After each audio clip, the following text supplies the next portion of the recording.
time for this. We gotta get...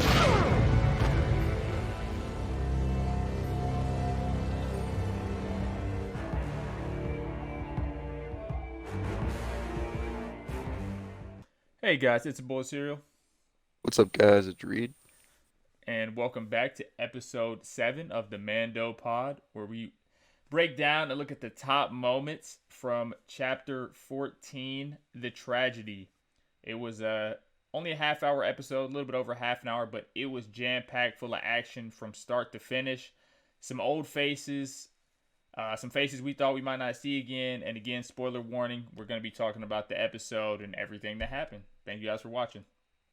The first moment from chapter 14 that we're going to be talking about is Grogu and Denjard making their way to Tython, so Grogu can sit on the Seeing Stone and see if he can interact with any other Jedi and Force users who were out there, since Ahsoka denied basically to train Grogu.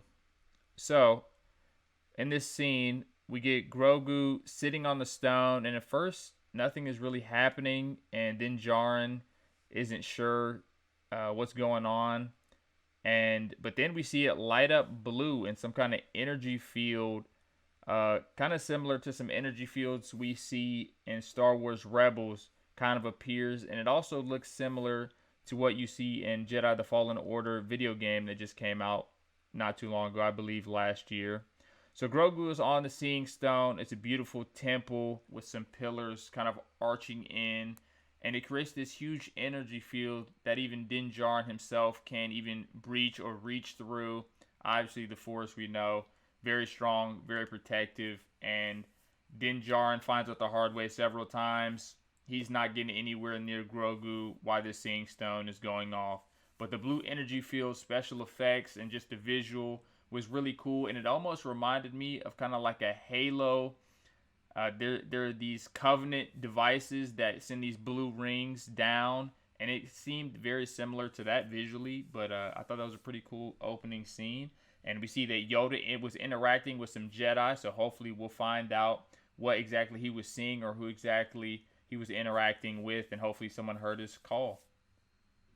So as Grogu is sitting on the Seeing Stone, we see Slave One come into the frame, which is Boba Fett's ship that we've seen in Empire Strikes Back when he's taking Han Solo in the frozen carbonite. Mando decides to leave Grogu where he is on the Seeing Stone and go see what's going on with the ship that appeared. Mando comes into contact with Boba, who is accompanied by Fennec, who is the Imperial sharpshooter from episode 5 of season 1, who was ultimately left for dead, but we learned that the figure at the end of the episode that came into the frame was Boba Fett, and Boba Fett decided to save her, and Fennec is now indebted to Boba Fett and is essentially his hired gun. So after Boba explains Fennec's situation, Boba asks Mando for his armor that is still in the Razor Crest. Mando disputes that whether or not he's a Mandalorian. Boba responds he's a simple man making his way through the galaxy, which pays tribute to what Jango Fett said similarly in Attack of the Clones. Before Boba and Mando are able to really talk out what's going on, we see an Imperial ship that's carrying a garrison of stormtroopers come in to the fight, and then all of a sudden the big fight breaks out.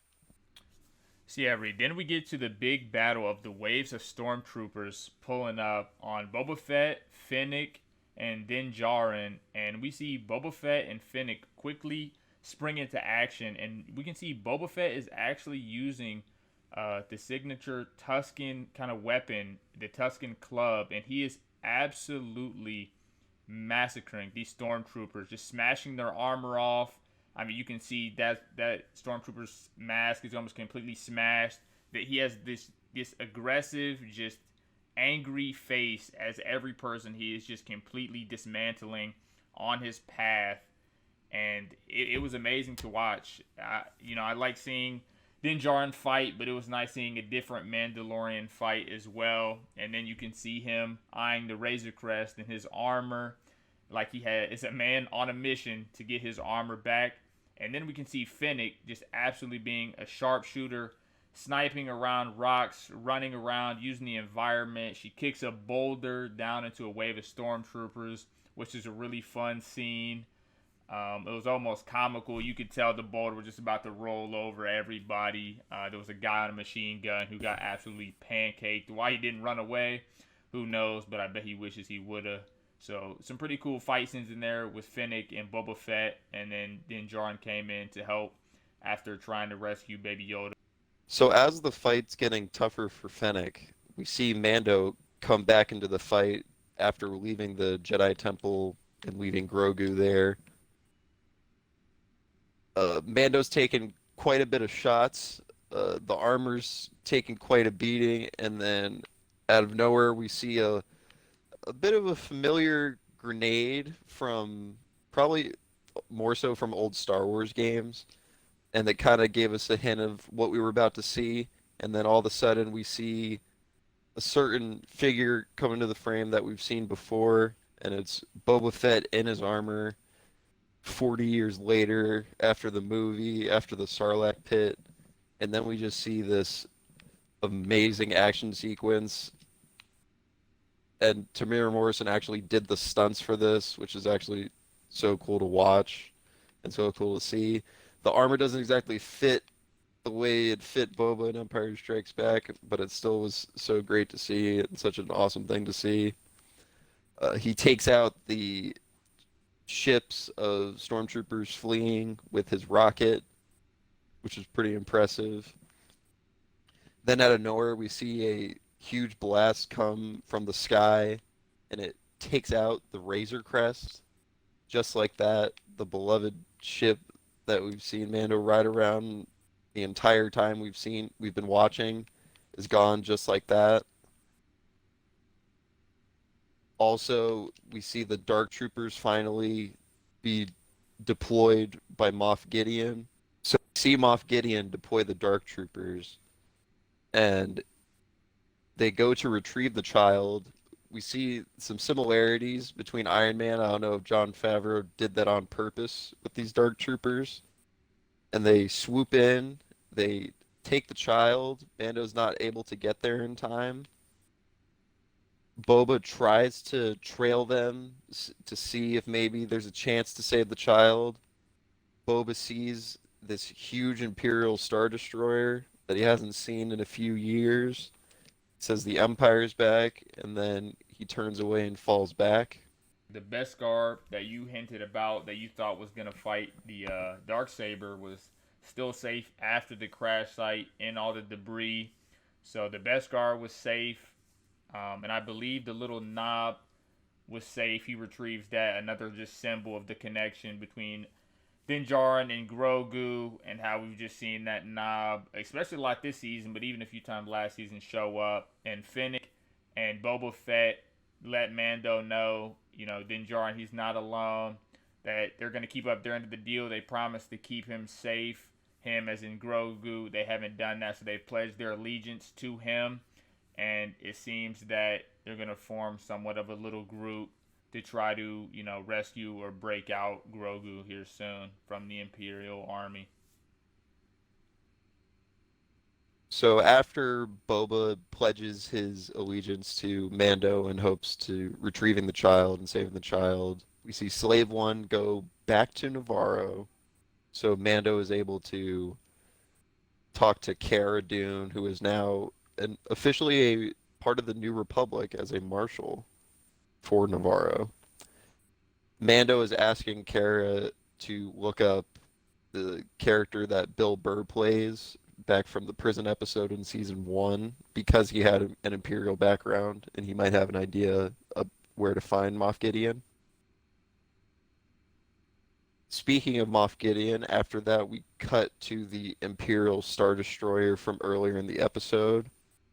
Moff Gideon visits Grogu in a prison cell similar to where Princess Leia was in A New Hope. We see that Grogu is showing off that use of the Force, destroying these and toying with these two stormtroopers.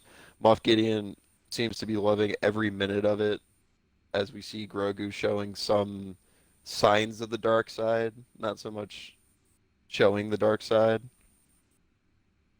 Moff Gideon shows off the lightsaber, asking if Grogu remembers them from years past, now that we have learned that Grogu was in the Jedi Temple and was being trained in the Jedi Temple before the events of Order 66.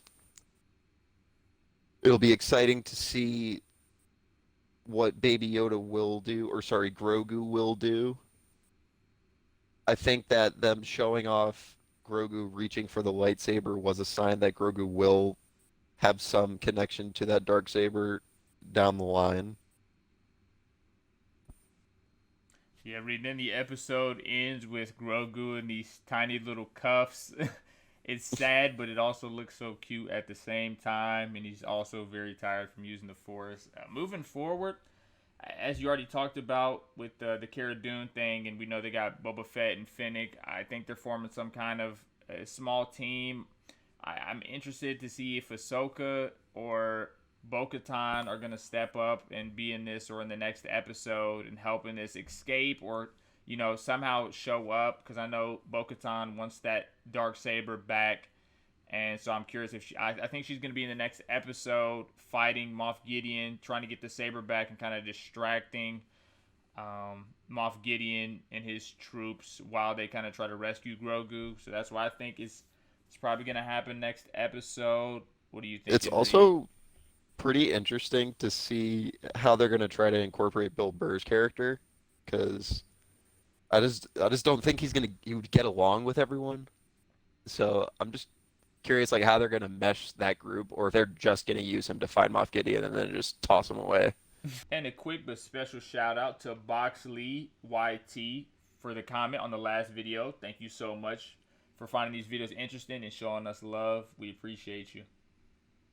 Thank you guys so much for watching another episode of the Mando Pod. We look forward to doing these final two, and then after the season, probably a full season breakdown or two, and where we think it's going to go after that to on to season 3. Thank you guys so much for watching. Have a great week. Don't forget to leave a thumbs up and a comment. Thank you so much.